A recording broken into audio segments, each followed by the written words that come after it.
Welcome to the Fitness Professional Online Radio Show, where you get access to fitness industry news, tips, and insights from professionals around the world.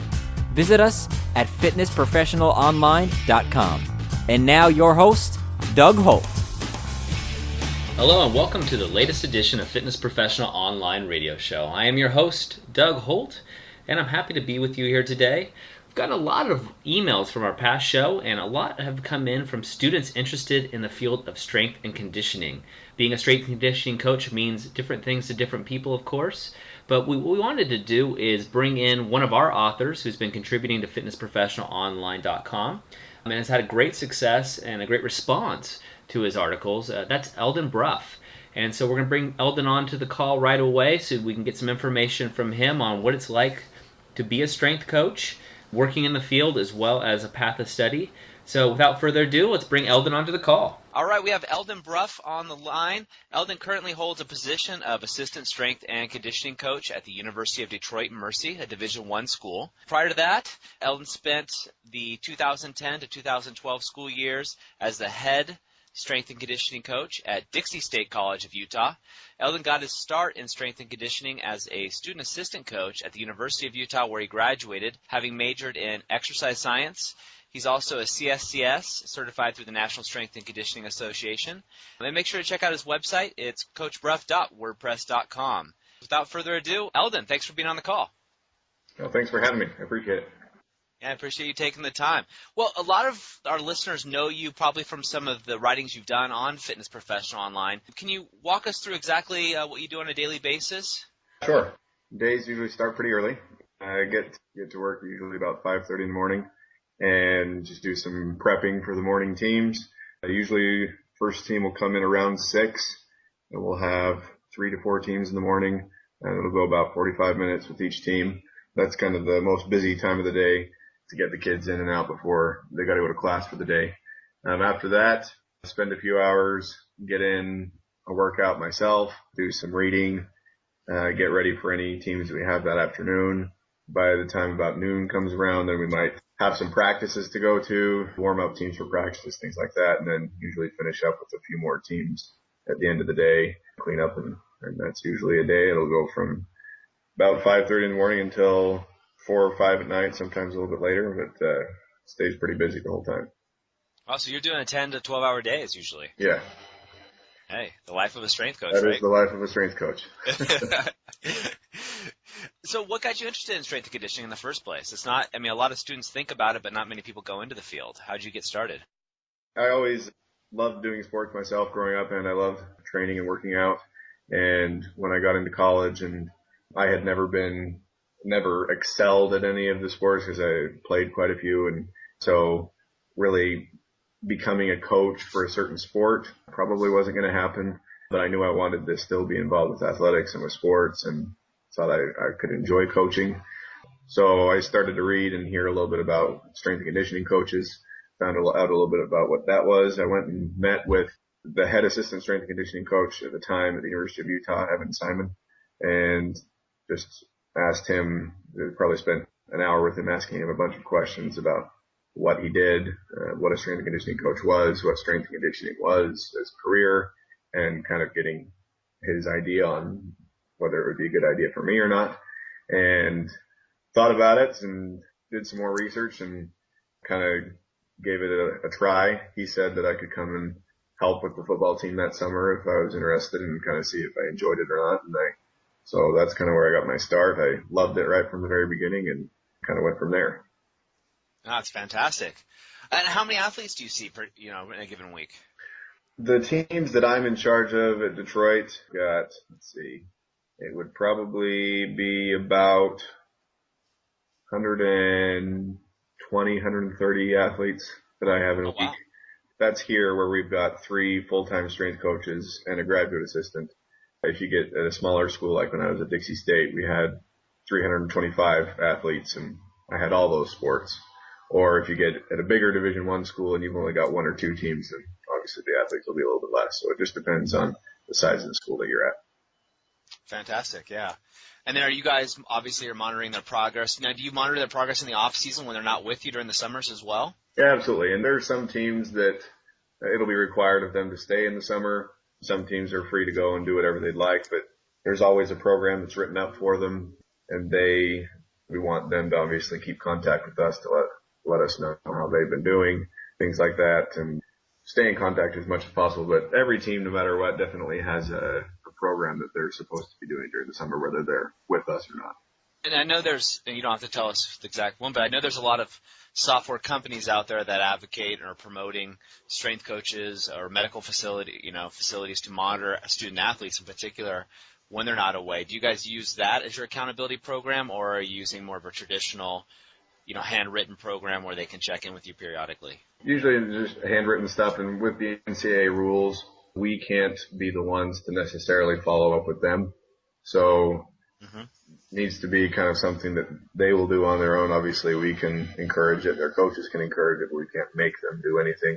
Even the teams that are there in the summer, we can't technically make them work out. So it's a lot. If the kids are committed to it and they're excited about it, then they'll communicate with you. They'll let you know how you're doing and how they're doing and give you progress and things like that. But it kind of we have to keep it simple just because it's going to be different with every athlete. Okay. One of the reasons we asked you to be on the show is because we get so many questions often from people interested in personal training or new to the field, and they often always say that when you ask them, gee, who do you want to work with, they often say athletes. For those just starting out with an interest or taking an interest in strength and conditioning, can you kind of break down, you did a little bit earlier, but how would you suggest getting their foot in the door and kind of your road? You've become a very successful and, seemingly well-known strength and conditioning coach pretty quickly. Can you walk us through that process? I think the biggest thing is if it's something they think they would be interested in, would be the same thing that I did. Just contact the strength coaches at the school that they're either going to or a school close by. Most of them are going to be pretty willing to take on a volunteer who's interested in the field and who wants to get to know and help out a little bit. It may not be a lot of fun for them initially, do a lot of cleaning and watching and things like that, but they'll at least get a good idea of what the field is and see if it's something that they want to do. Now, if they get going with it and they realize it's something that they do like, obviously, I think the number one priority for them would be to get experience. They'll have to volunteer to start, but if they take advantage of that opportunity that's given them at whichever school it's at, they make sure they're getting there on time or early. They're willing to help with any extra projects. They're being proactive in trying to learn from the coaches that are there and just make a very, very good impression on those coaches. Then most of the time those coaches are going to start to give them more responsibility. I had a great experience at the University of Utah where I had coaches who, once you showed that you were worthy of some responsibility, then they challenged you. And so they were constantly giving me new responsibility, new challenges that would push me and help me develop as a coach. And so that was great for me. Spent almost 2.5 years there doing that. And that made it possible for the other doors that were open a little bit, I guess. One of the things that was important for me while I was at Utah was to also build relationships and network with as many strength coaches as possible. First of all, I think it's extremely important to find some very good mentors. I had a couple at the University of Utah, but then some other coaches at other schools that I got to know, even some professional coaches that were very willing to help me, to answer my questions, to let me visit them, things like that. I had some very, very good experiences going to different schools and just meeting with different coaches and learning different ways of doing things. Building those types of relationships not only helps you to learn how different programs do things, but it also makes it so that those coaches have you in mind when different positions come up, and it kind of gets you in the loop a little bit. And then the last thing I would say is just as you start out, biggest thing in the world is for you to just be constantly trying to gain as much knowledge as you can, put it to use so that with whatever responsibility you are given, you're able to be successful. Now, obviously, you're not going to know everything. You're going to be put in situations that you're not totally comfortable with, but as long as you're doing as much as you can, you're being a sponge for information, just taking on everything you possibly can, then you're going to be getting some positive results for the athletes that you are working with. Others are going to notice that, and it's going to make it so that other doors open, whether it's in the same situation, same place, or in other places. Okay, definitely. And it seems like a common thread we see through all people that have become successful is finding those mentors, whether they be in person or online or however, but it's something that you actively sought out yourself, right? Yeah, and I think that with this field, that's kind of the way it has to be, because there's definitely way more qualified people in this field than there are positions. It's very competitive. So they don't need to be, the coaches that are out there aren't out searching for people that are interested in getting involved. So you definitely have to be proactive and get out there and do it yourself to try and make things happen for yourself. Oh, definitely. And another thing that rang true that I heard you say is when you talked about what you did during the day, you said you set aside time for reading. What are you reading right now? Whether it be the NSCA journal, or we go on the Gray Institute website quite a bit, read articles from Gary Gray, or just different blogs of coaches that I enjoy, or motivational leadership books, anything that I feel would make me better as a strength coach. Okay. Are there any motivational books or anything that you're reading currently, or any ones you'd recommend? I just finished 7 Habits of Highly Effective People by Stephen R. Covey. Great book. That was excellent experience reading that book, and took me a very, very long time because I tried to go through all the projects and all the activities that you'd have you do. But I love books like that, because if you're going to become a better leader and a better motivator, then that's going to make you a much better strength coach. So that books like that are very rewarding for me to read. Absolutely. So you have the 8th habit coming up next. Yep. Next in the list. Fantastic. I mean, all those resources are great. We use a lot of them too. So you've talked about all the successes and the kind of the way you've done it, but what are some of the biggest challenges you face starting out? I think one of the biggest challenges to start out was gaining the respect of the athletes that you're going to be working with initially, because the athletes can tell that obviously you're not one of the full-time regular coaches. And like for me, I was at the University of Utah working with the nationally ranked football team. So you're going to get some guys that have some egos, and they can tell that you're not high up on the totem pole. So Yep. gaining the respect of those athletes to make it so that they respect you and do what you ask, but also buy into what you're asking them to do. And that type of stuff is extremely important. And just by the way I was able to get through that, and what I would recommend is just trying to be as confident as you possibly can, even if you don't feel confident, come off as confident as possible, and then just continue to learn and to work hard as much as you can. And the athletes can sense if somebody's at least confident in what they're doing, then they're going to jump on the bandwagon a little bit faster that way.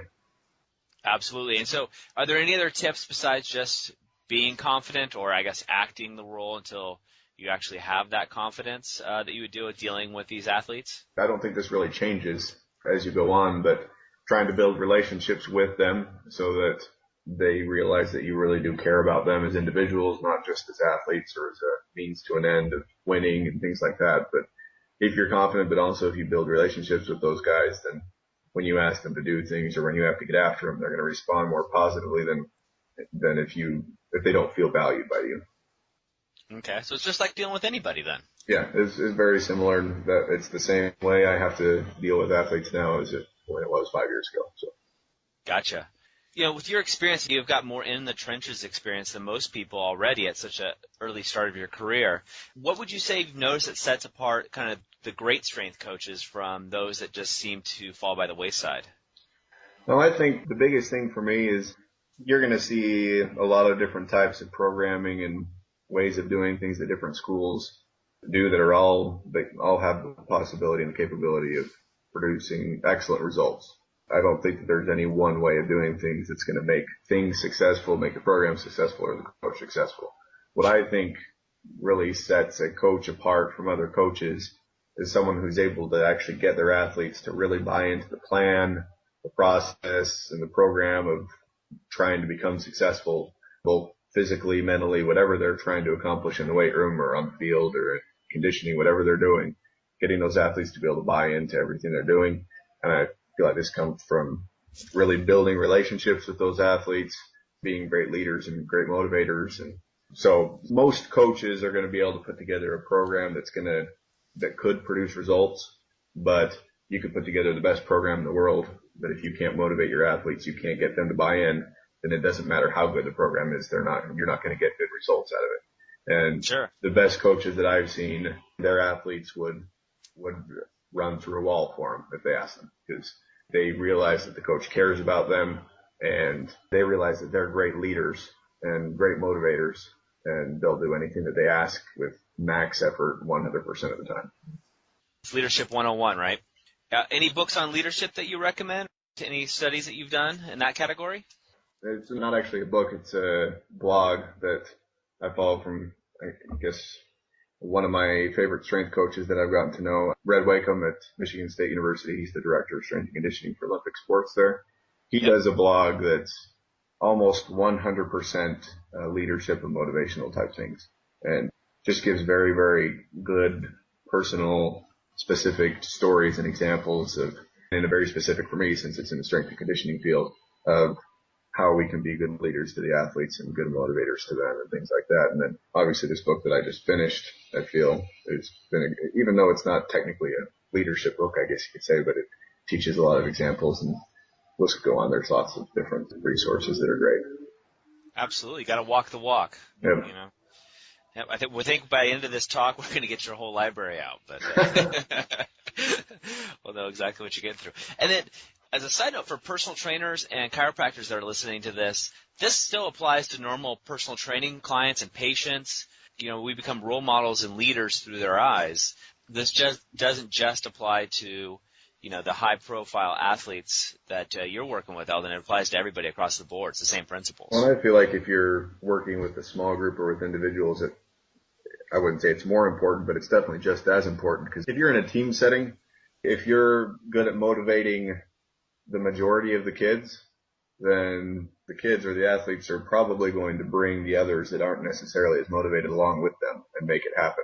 Whereas if you're with an individual or just a couple people, then it's going to be your responsibility 100% of motivating and getting that person to buy in, which can be easier or harder depending on the situation, but I think it's definitely just as important. Oh, absolutely. It has its own challenges in itself. You mentioned you read Red's blog. You're at the university for 10 to 12 hours, as we said, but what prompted you? You started your own blog, which I think is fantastic, by the way. What prompted you to start writing? Well, a couple things. Number one, it was a chance for me to kind of put things I've learned and that I believe in into writing, because sometimes I'll have different ideas and different thoughts, and I don't want to forget things that I've come up with. So it's a good way for me to organize those thoughts and those beliefs and things that I've come up with. So you're getting older. Yeah. It's also, I think, a great way to be able to share those things that I find that have worked for me or that haven't worked for me with others, and have the chance, and along with that, to have the chance to get to know and connect with a lot of different coaches throughout the country. Throughout the process, I've gotten to know some good coaches and different people that I know I wouldn't have come in contact with otherwise. And so it's been a good experience for me personally, and hopefully I'd like to be able to help other people as well through the process. And then it's always something where you're always trying to get to know more coaches and network, and it's been a great resource for that as well. Oh, absolutely. And how would you say that your blog's affected the role that you play in the fitness industry? I know you've gotten some recent notoriety. How do you think that's played? I think that it makes me remember back to when I was looking into strength and conditioning and deciding whether I wanted to do it. And then once I had just recently started at the University of Utah, I remember that I was constantly trying to get anything that I could to read on strength and conditioning and how to be a strength and conditioning coach, or what to do as a strength and conditioning coach, or just all sorts of different things like that. And I think that there's probably a lot of people like that they're going to try and read anything that they can get their hands on. And sadly, there are a lot of things out there that maybe aren't the best, and looking back, that probably weren't the best things for me to read. And I kind of feel some responsibility that I want to be someone who puts something out there that can be positive for people and that they can really gain something from. And even though there is some selfish reasoning behind it to try and organize my thoughts and things like that, I would like to be able to produce something that can help others and that they can gain something from, because I know that a lot of people getting out or getting started in the industry can really look for things like that. Leaving a legacy, right? Yeah, absolutely. One of the 7 habits. I love it. It's a question I always like to ask people that are in the industry that have a little more forethought, as I feel you do, is what do you see strength and conditioning in the fitness industry as a whole because I include that in there. Where do you see that going in the next few years? I feel like as an industry, something that we need to make sure that we be careful of is that we're not too closed-minded about things. We're always learning new ways of training athletes or training clients, whoever you're training. And I feel like something that's important for us to remember, it's already starting to happen with me, even though I've only done it for 5 years, is just because something produced great results for you in the past or was successful for you doesn't mean that's the only way to do things or that there's not a better way for you to do it. Now, obviously, we don't need to be constantly revamping everything that we're doing, but I think it's important for us to constantly be trying to improve ourselves and not be guarded and defensive about things that may question what we do or try and build on what we do so that we're becoming better coaches, becoming better trainers, whatever we're doing. And it goes back to what I was talking about earlier, that I think the number one thing that we're supposed to be doing is motivate and be something positive for these people. And if we want the best for them, then we should be open-minded to constantly trying to improve ourselves and learn the new things that are coming out, learn the improvements and maybe the things that we shouldn't be doing or that aren't quite as effective as something else, so that we're giving our clients or our athletes the very, very best that they can possibly get from us. Okay.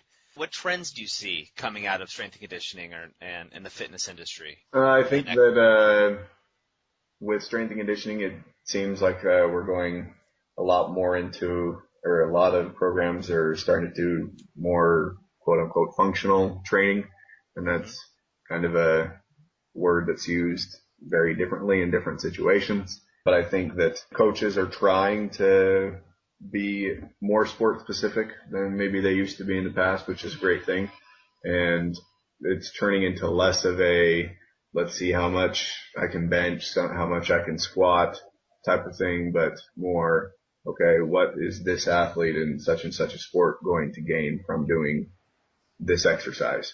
And I think that type of analysis is important and is good. And I feel like that's kind of the direction we're going a little bit more, and not so much trying to create weightlifters, but trying to make the athletes better athletes. Fantastic. And you mentioned, Eldon, you mentioned Gary Gray, and you reading his blog. Are you guys implementing a lot of his stuff into your programs? Yeah, my boss, the director of strength and conditioning in Detroit, is a gift fellow. He just barely finished that program, and both the other assistant and myself have gone to his chain reaction conferences and implemented a lot of his stuff. And just something that I enjoyed of going to that conference and how Gary views things is, first thing he said to us at the chain reaction conference was that he's not trying to change anybody that there was doing, but he wanted to teach us how to be able to think through a situation with a client or with an athlete and to build on the things that we had found success with in the past.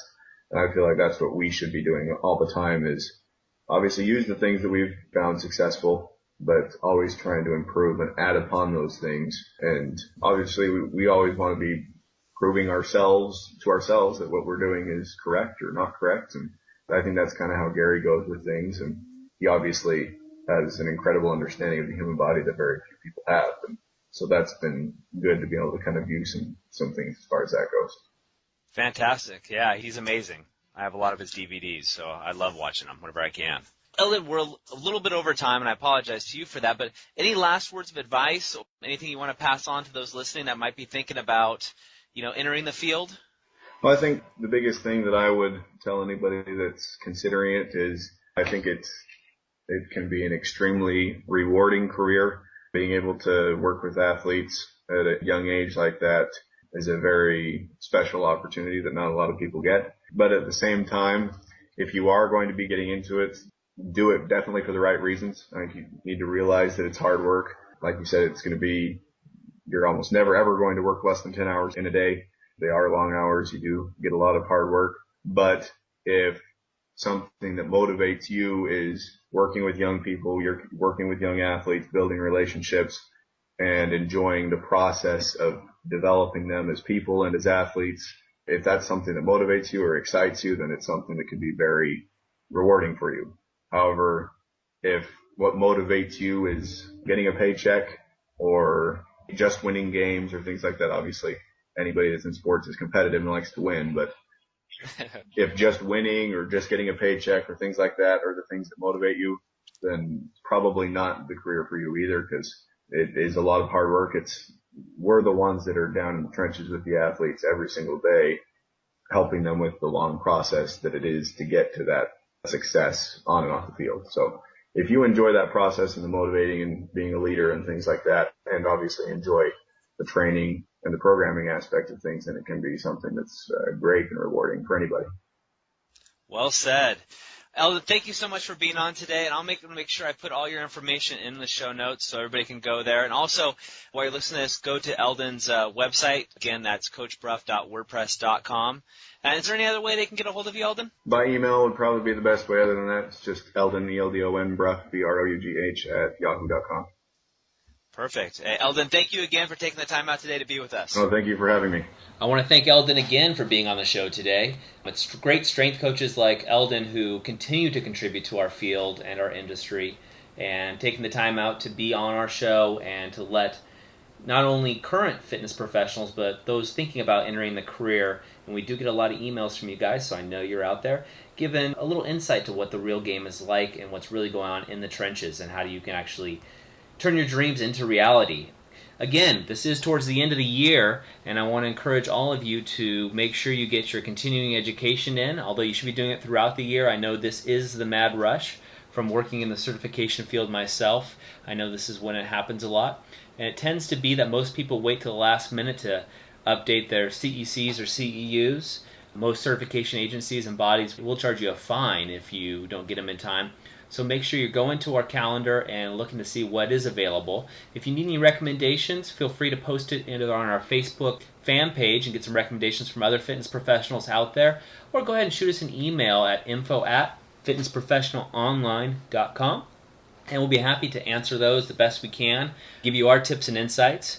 We have about 12 on staff here, and so based on that in our network, we can try to fine-tune and help you sort out through some of the clutter. With that, wish you guys all happy holidays as you're prepping for the end of the year, and we're out for the day. Thank you for listening to the Fitness Professional Online Radio Show. You can share your thoughts and join the discussion on this episode by going to our website or on facebook.com/fitproonline. Let us know what you'd like to hear on future shows. And please feel free to contact us via email or give us a call at 805-500-6893. We look forward to hearing from you.